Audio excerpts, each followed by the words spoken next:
మొదటి రాజుల గ్రంథము 7వ అధ్యాయము 1-50 వచనములు. సొలొమోను 13 సంవత్సరములు తన నగరును కట్టించుచుండి దానినంతటినీ ముగించెను. మరియు అతడు లెబానోను అరణ్యపు నగరును కట్టించెను. దీని పొడుగు 100 మూరలు, వెడల్పు 50 మూరలు, ఎత్తు 30 మూరలు. 4 వరసల దేవదారు స్తంభముల మీద దేవదారు దూలములు వేయబడెను. మరియు 45 స్తంభముల మీద ప్రక్క గదులపైన దేవదారు కర్రలతో అది కప్పబడెను. ఆ స్తంభములు వరుస వరుసకు పైగా 15 చొప్పున 3 వరుసలు ఉండెను. 3 వరుసల కిటికీలు ఉండెను. 3 వరుసలలో కిటికీలు ఒకదానికొకటి ఎదురుగా ఉండెను. తలుపుల యొక్కయు కిటికీల యొక్కయు స్తంభములు చచ్చౌకముగా ఉండెను. 3 వరుసలలోనూ కిటికీలు ఒకదానికొకటి ఎదురుగా ఉండెను. మరియు అతడు స్తంభములు గల యొక్క మంటపమును కట్టించెను. దాని పొడుగు 50 మూరలు, వెడల్పు 30 మూరలు. ఒక మంటపము వాటి ఎదుట ఉండెను. స్తంభములును లావుగల దూలములును వాటి ఎదుట నుండెను. తరువాత తాను తీర్పు తీర్చ కూర్చుండుటకై యొక్క అధికార మంటపమును కట్టించెను. దాని నట్టిల్లు కొన మొదలు దేవదారు కర్రతో కట్టబడెను. లోపలి ఆవరణములో తన నివాసపు ఇంటిని ఆ విధముగానే కట్టించెను. మరియు సొలొమోను తాను వివాహమైన ఫరో కుమార్తెకు ఈ మంటపము వంటి యొక్క నగరును కట్టించెను. ఈ కట్టడములన్నీయు పునాది మొదలుకొని గోడ చూర వరకు లోపలను వెలుపలను వాటి పరిమాణ ప్రకారముగా తొలవబడినట్టివియు రంపముల చేత కొయ్యబడినట్టివియు మిక్కిలి వెలగల రాళ్లతో కట్టబడెను. ఈ ప్రకారమే గొప్ప ఆవరణపు వైపుననున్న వెలుపలి భాగమును ఉండెను. దాని పునాది 10 మూరలు గల మిక్కిలి వెలగల పెద్ద రాళ్లతో కట్టబడెను. పైతట్టున పరిమాణ ప్రకారముగా చెక్కబడిన మిక్కిలి వెలగల రాళ్ళును దేవదారు కర్రలును కలవు. గొప్ప ఆవరణమునకు చుట్టూను 3 వరుసల చెక్కిన రాళ్ళును 1 వరుస దేవదారు దూలములును కలవు. యెహోవా మందిరములోని ఆవరణము కట్టబడిన రీతినే ఆ మందిరపు మంటపమును కట్టబడెను.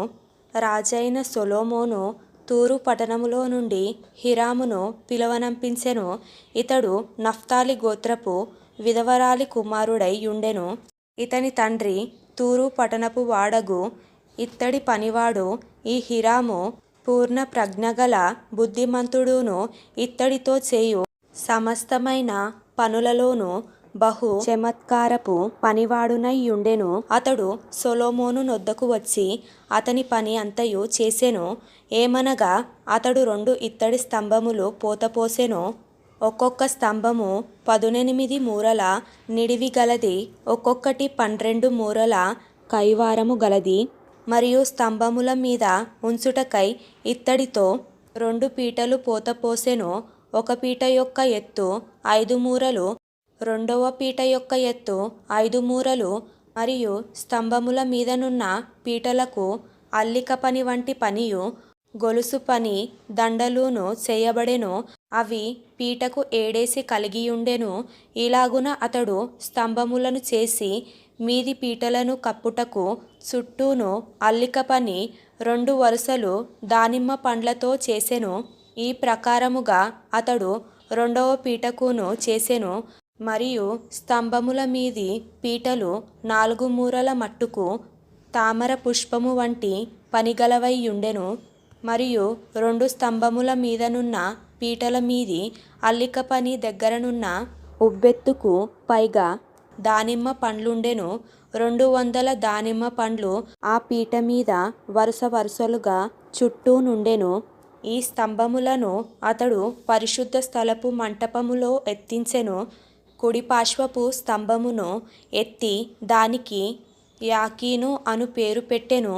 ఎడమ పార్శ్వపు స్తంభమును ఎత్తి దానికి బోయజు అను పేరు పెట్టెను. ఈ స్తంభముల మీద తామర పుష్పముల వంటి పనియుండెను. ఇలాగున స్తంభముల యొక్క పని సమాప్తమాయెను. మరియు అతడు పోత పనితో ఒక సముద్రమును చేసెను.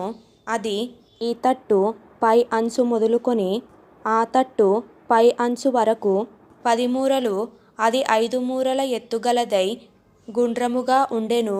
దాని కైవారము 30 మూరలు.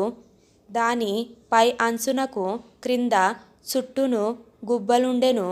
మూరకు 10 గుబ్బల చొప్పున ఆ గుబ్బలు సముద్రము చుట్టూను ఆవరించి ఉండెను. అది పోతపోయబడినప్పుడు ఆ గుబ్బలు 2 వరుసలుగా పోతపోయబడెను. అది 12 ఎడ్ల మీద నిలవబడి ఉండెను. వీటిలో 3 ఉత్తర దిక్కున, 3 పడమర దిక్కున, 3 దక్షిణ దిక్కున, 3 తూర్పు దిక్కున చూచుచుండెను. వీటి మీద ఆ సముద్రము ఎత్తబడి ఉండెను. వాటి వెనుకటి భాగములన్నీయు లోపలి తట్టు త్రిప్పబడి ఉండెను. అది బెత్తెడు దళసరి గలదై ఉండెను. దాని పై అంచు పాత్రకు పై అంచు వలె తామర పుష్పముల వంటి పని కలిగి ఉండెను. అది 9 గరిసెలు పట్టును.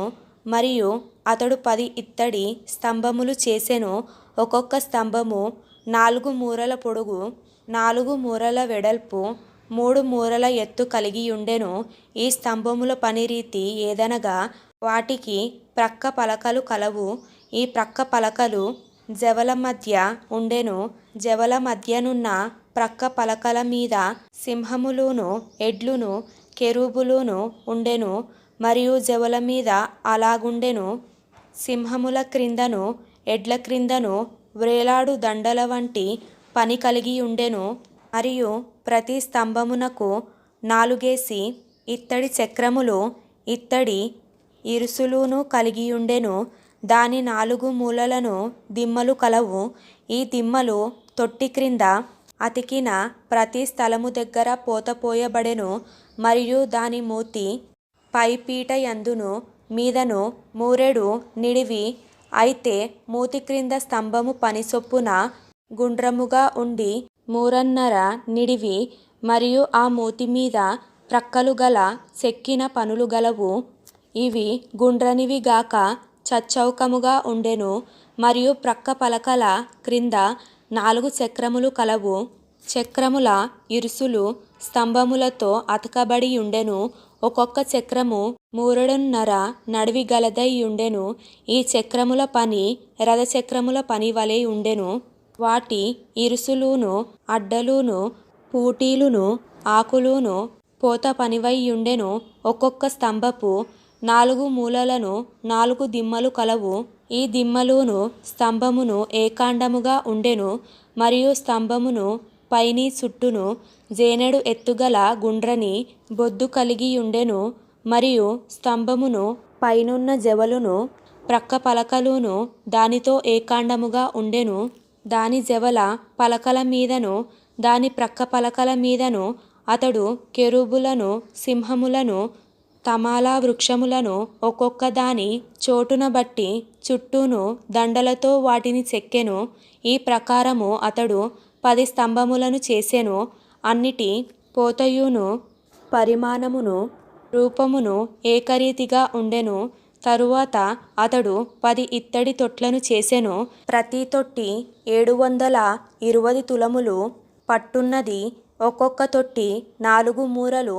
ఒక్కొక్క స్తంభము మీద ఒక్కొక్క తొట్టి పెట్టబడెను.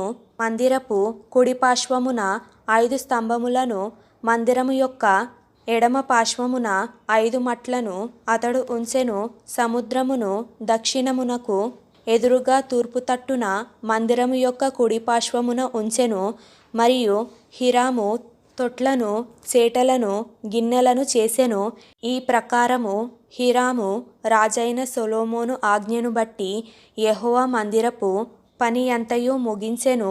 2 స్తంభములను, ఆ 2 స్తంభముల మీదనున్న పైపీటల పల్లెములను, ఆ స్తంభములను, పైపీటల పల్లెములను కప్పిన 2 అల్లికలను, ఆ స్తంభముల మీదనున్న పైపీటల 2 పల్లెములను కప్పిన అల్లిక యొకటింటికి 2 వరుసల చొప్పున 2 అల్లికలకును 400 దానిమ్మ పండ్లను, 10 స్తంభములను, స్తంభముల మీద 10 తొట్లను, ఒక సముద్రమును, సముద్రము క్రింద 12 ఎడ్లను, బిందెలను, చేటలను, గిన్నెలను, వీటినన్నిటినీ రాజైన సొలొమోను ఆజ్ఞను బట్టి హీరాము యెహోవా మందిరమునకు చేసెను.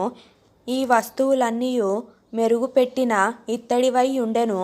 యొర్దాను మైదానమందు సుక్కోతునకును సారెతనునకును మధ్య జిగట భూమియందు రాజు వాటిని పోత పోయించెను.